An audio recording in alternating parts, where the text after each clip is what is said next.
Mars Desert Research Station. 2 weeks in isolation. 6 near strangers. Meet Olivia Ellen, Shana Hume, Dylan McSteen, Shawn Hariharan, Alex Goldrup, and Julio Hernandez. See the highs and the lows as we close the airlock at MDRS.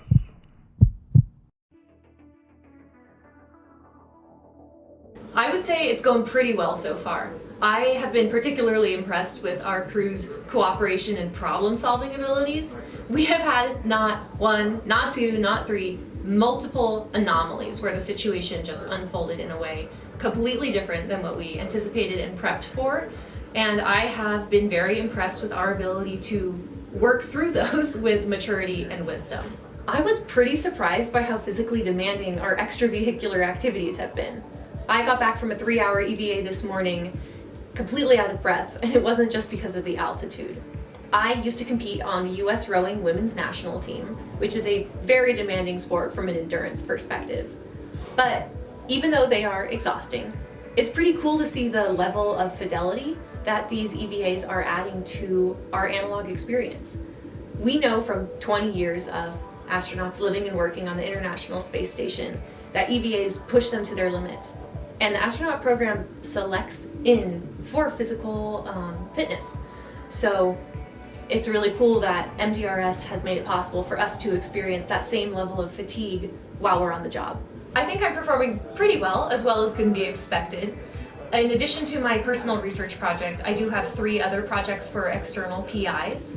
So I'm proud of how I've been able to check all my boxes and hit all my milestones on my research agenda. I will say I have not been being as disciplined as I would prefer with my sleep schedule. You know, being in an analog like this with such a cool crew, it does kind of feel subconsciously like if I go to sleep too early, I might miss out on a memorable experience or something like that. But I know enough about human cognition to know that if I don't catch up on my sleep deficit soon, I will be vulnerable to making preventable errors. This experience so far has been nothing short of incredible. It's crazy to think that it's only been a week and we've learned so much, specifically when it comes to thinking and acting like a Martian. Specifically in my role as crew engineer, I am really familiar with all of the systems of our station. For example, I was right here working on our EVA suits for just about 3 hours today, and it felt like I had been doing them for years. It's great to know that I have more confidence in the work I'm doing, because that means I can keep our crew safe and make sure that all of our systems are in tip-top shape for the rest of our mission. What has surprised me the most is the adaptability of our crew, and I mean this in 2 main ways. First of all, within a day or 2 of entering the sim, we had already begun to think and act like Martians as much as possible. By this I mean, in addition to all of the rules of the station, we had even implemented our own additional EVA rules and communications to make sure that we had the highest fidelity simulation experience for the longest amount of time. The second way of adaptability I want to mention is our response to certain unforeseen circumstances. On EVA, we had 2 situations where our team had to think fast and act in a high pressure situation. 1 with a comms failure, and 2 with an evolving weather situation, both of which could have been catastrophic for our team and our mission. We were able to stay composed, think calmly under the circumstances, and come up with a really cohesive plan and situation that we could implement without a hitch. Which made me really confident in our team's ability to work together and to act when it really matters. I'm honestly happy with my performance so far because I've been able to rise to the occasion and help out the rest of the crew with any technical challenges we faced in the moment. Whether it's things like a spacesuit breaking down or even issues with the heating system and the power system, I'm happy with how we've been able to quickly identify the problem and address a solution. One thing though for the remainder of the week is I don't want to just be reactive to problems, I want to preemptively act. This constitutes things like daily operations checklists and doing a full systems checkout the day before an EVA to ensure that we don't face any unexpected challenges and we can catch them earlier. I've been doing this the past few days through things like testing our spacesuit fans, which is part of the reason I'm familiar with this room. But I want that to extend throughout our life in the station so that we can be on our toes and proceed without a hitch as much as we can. So far, my experience as an analog astronaut has been a positive one. Although I did have to do some troubleshooting with my botany experiment, I had to relocate my plants from the green hub because they were getting kind of dried out, and it did set me back a few days. But I think overall, I'm proud of myself for being able to overcome the challenges of this harsh Martian climate that I wasn't expecting for my plants. I originally felt that we were entering this simulation in a very good place and that most of the hard work would be behind us and all that would lay ahead would be just implementing the experiments that we had already laid out. Turns out, now that we're here, I'm realizing every day there's always more work to be done. Coming into this analog as the only scientist or field scientist, I had a lot of pressure to be the one to maintain the fidelity of the science that we're doing in this analog. But I'm proud of myself for being able to sort of rise to the occasion. I've been able to help others and advise them on the aspects of their research that is science or field science oriented.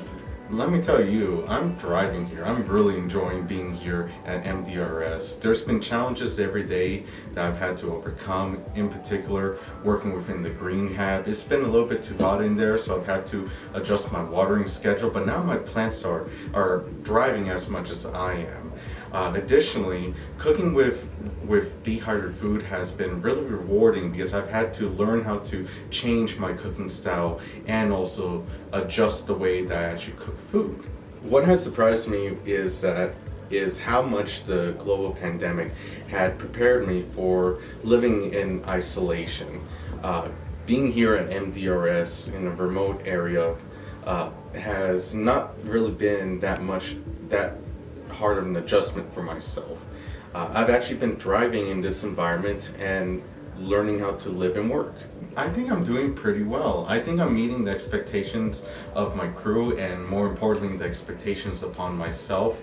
I think what is the most important thing that I've been doing that's I think has been making a great difference for the entire group is that I've been trying to go out of my way to do the things that no one asks of me, the small little things here and there, which are not any expectations of anyone, but the expectations for everyone. You know, this was our first analog astronaut mission, and we knew coming in that it would be a learning curve for all of us, that we would be picking up new skills throughout this experience and figuring out exactly how to make it better as we went. However, despite that, it's just been an excellent experience. We've adapted really well to the daily life, and we've managed to take on new challenges along the way as we found them. The hardest part of it, for sure, has been the fact that we're on standby all the time. We wake up around 7:30 in the morning, and between the science and the research that we do and the EVAs that we do outside the hab, it's like being on call all the time, which means that we have to pay special attention to making sure that we don't burn out before the mission comes to a close. I think what has surprised me most about this experience is the immediate level of community and the way that the crew bonded together almost from day one. Even meal times, something which I've never paid particular attention to outside of the mission, have become an amazing point of my day, where 3 times a day we spend time cooking, eating, and cleaning together, being able to talk about our lives and everything that's going on outside the mission.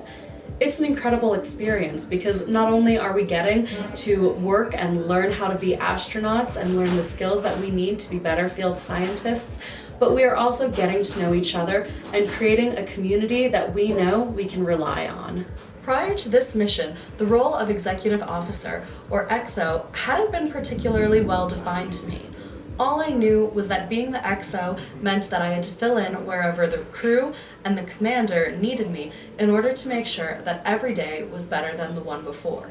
Since arriving, I've found that it is a rigorous schedule of report writing and helping out different members of the crew to accomplish their goals, but I do feel as if I've been rising to the occasion and learning from it along the way. One of the most unexpected parts of this job has been getting to be the HabCom, or main communications from the Hab to our EVA crews while they are out in the field taking soil samples and doing all kinds of research. That has been particularly exciting because I've never before gotten to spend so much time imagining what the ground support and what Houston might be doing whenever there is a problem. In general, I've just found that being XO means that you have to be proactive to problems that might arise in the future of the mission, rather than reactive, and it has challenged me to make the best of every single moment while at the station.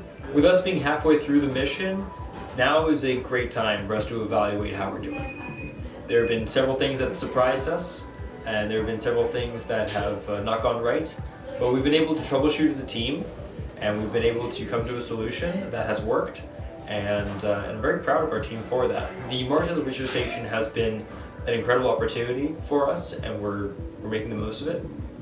I think our research is going really well. Our experiments are, as a team, are going great. We have the opportunity to work with several different organizations, and they'll be very proud of the work we're doing once they find out. Given how much our team prepared for this mission, namely about 2 years of collaboration, as well as how much our team studies Martian operations in the first place, from an academic standpoint, we're pretty familiar with what it'd be like to live on Mars. And we went into this knowing that this analog was going to be high fidelity. But I have continued to be surprised by how real it can feel. We can be on an EVA, an extravehicular activity, collecting soil samples, and partly because of the geography and geology of the location used for this place, you can truly forget you're in a simulation, and that's been incredibly exciting to me. For the months of preparation leading up to the analog, as well as now the first several days of it, I've been flexing my muscles as commander and leading this group of 6 individuals, and I continue to really love it. I think it's the right role for me in this particular mission. At Mars as a research station for rotation crew 245, I'm helping to lead this team to where everyone feels empowered to be the point person on different projects, and everyone seems to be getting along great. We've certainly had issues, but as I mentioned, we've been able to troubleshoot through them well. I think also part of our success, though, can be attributed to the admin, the administration of the Mars as a research station. They are providing guidelines that are helpful to us, and we're certainly abiding by them as a group, and it's made all the difference.